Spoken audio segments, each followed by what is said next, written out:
yang sudah berpuluh-puluh tahun kita tidak bisa menyelesaikan karena problemnya impor minyak kita terlalu besar sekali. Dan itu mempengaruhi currency kita, mempengaruhi yang namanya kurs dolar kita. Karena setiap bulan Pertamina harus beli dolar di pasar dalam jumlah yang tidak kecil, besar sekali.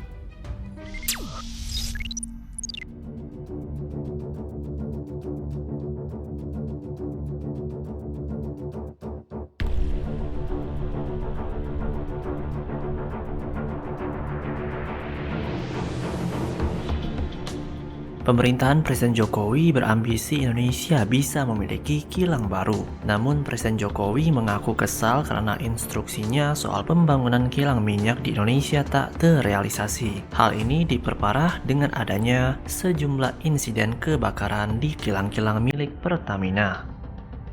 Kita tahu bahwa ini juga sudah sejak tahun 97-98 dibangun, kemudian berhenti, kemudian ini kita mulai lagi. Ini kalau bisa nanti produksinya sudah maksimal, bisa menghemat devisa itu 4,9 miliar US dollar. Gede sekali. Kurang lebih 56 triliun ini merupakan substitusi. Karena setiap tahun kita impor. Padahal kita bisa buat sendiri. Tapi tidak kita lakukan. Ini yang sering saya sampaikan bolak-balik. Di dalam rapat-rapat terbatas, rapat paripurna, rapat dengan kepala daerah ya ini. Substitusi produk-produk impor ya ini. Salah satunya ada petrokimia. Sehingga kita harapkan kalau ini betul-betul berproduksi maksimal, yang namanya current account deficit, terasa kita akan menjadi jauh lebih baik. Ini salah satu kuncinya ada di sini. Artinya apa? Ini adalah menyelesaikan masalah, menyelesaikan persoalan, menyelesaikan problem dari agenda besar negara ini yang sudah puluhan tahun nggak rampung-rampung. Presiden pun merasa heran selama 34 tahun Indonesia tak pernah membangun kilang minyak. Padahal apabila kilang minyak dibangun, maka akan banyak komoditi turunan yang bisa dihasilkan. Salah satunya yaitu petrokimia yang tak perlu impor lagi. Sebab selama ini nilai impor petrokimia sebesar 323 triliun rupiah per tahun. Untuk itulah keseriusan Presiden Jokowi membangun kilang ini dikawal langsung oleh Kapolri, Jaksa Agung, serta KPK untuk mengawasi pembangunan kilang minyak. Ia ingin proyek ini benar-benar terrealisasi dan juga meminta Komisaris Utama PT Pertamina, Basuki Cahayapurnama alias Ahok, dan Dirut Pertamina, Nike Widiawati untuk serius mengawal pembangunan kilang minyak. Dari 5 yang ingin kita kerjakan, satu pun nggak ada yang berjalan. Satu pun, tapi ini saya tungguin betul. Saya sudah minta Kapolri ikut nungguin. Pak Kejaksaan, Pak Jaksa Agung ikut nungguin. Nanti saya minta KPK juga ikut nungguin. Harus rampung. Pekerjaan besar ini harus rampung. Sehingga nggak perlu impor, itu nggak perlu sebetulnya LPG itu. Karena bisa dibuat dari batu bara yang kita ini sangat melimpah. Nah kalau kita impor, lain yang senang impor ini yang bukan saya cari, udah ketemu lah siapa yang senang impor, udah ngerti saya.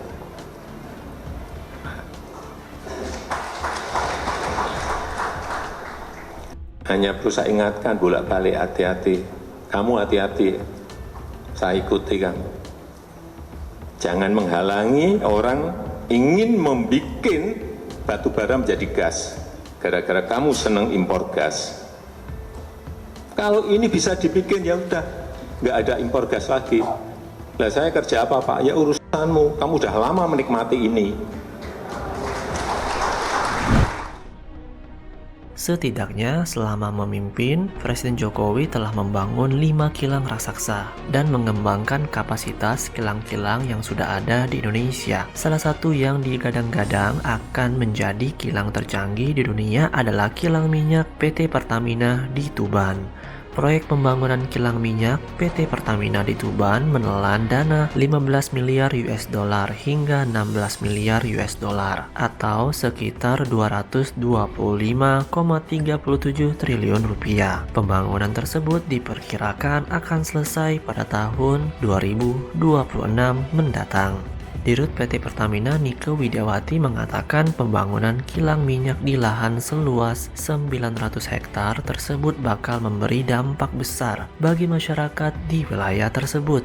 Sebagai salah satu kilang tercanggih di dunia, kilang Pertamina Tuban memiliki kapasitas pengolahan sebesar 300.000 barel per hari yang akan menghasilkan 30 juta liter BBM per hari untuk jenis gasolin dan diesel. Kilang Tuban juga akan menghasilkan 4 juta liter aftur per hari serta produksi petrokimia sebesar 4,25 juta ton per tahun.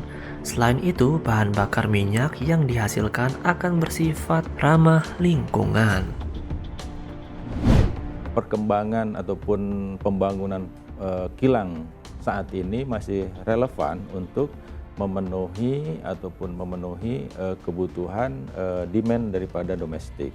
Memang benar bahwa dalam energi transisi itu bauran energi baik dari EBT, kemudian gas, kemudian elektrifikasi itu akan semakin meningkat dan juga penurunan penggunaan BBM akan menurun, tapi secara makro, secara nasional kebutuhan energi untuk NKRI ini adalah semakin naik ke depannya, masih semakin naik ke depan. Direktur Megaproyek Pengolahan dan Petrokimia Pertamina, Ignatius, mengatakan dari sisi pendapatan negara, pembangunan kilang akan memberikan dampak signifikan bagi keuangan negara, yang artinya Indonesia tambah cuan. Terus cadangan devisa akan meningkat hingga 12 miliar US dollar per tahun, dan penerimaan pajak yang diprediksi mencapai 109 miliar US dollar. Pembangunan dan modernisasi kilang nasional akan menggairahkan industri dalam negeri yang sejalan dengan kebijakan TKDN yang mencapai 35%. Tentunya hal ini jadi peluang bagi industri dalam negeri untuk bermitra dengan Pertamina dan menyukseskan mega proyek pembangunan dan pengembangan kilang. Nah, jadi Sobat Maju, bagaimana pendapat kalian?